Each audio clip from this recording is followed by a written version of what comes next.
सकाळ सकाळीच ना नित्याच्या मामाचं इथं आंघोळीच्या आधीच ना झाडांच्या फांद्या कट करायचं काम चालू होतं. कारण ह्या लिंबाच्या झाडाच्या फांद्या ना बऱ्याच वाढल्या होत्या आणि त्या आडव्या रस्त्यामध्ये येतात.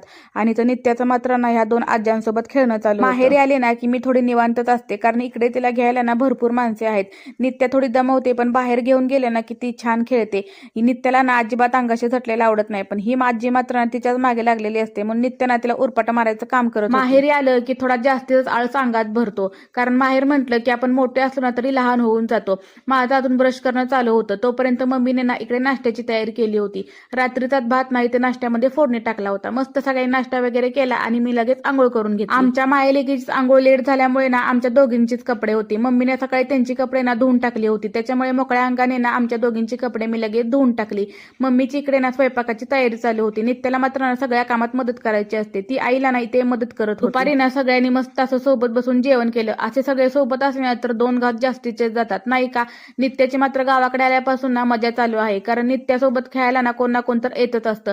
तिला अशी पोरं खेळायला झाली म्हणजे किती खुश असते. संध्याकाळच्या टायमिंगला ना नित्या आजी सोबत बसून ना देवासमोर दिवा लावत होती. चला भेटूया उद्याच्या व्लॉग मध्ये, तोपर्यंत बाय बाय.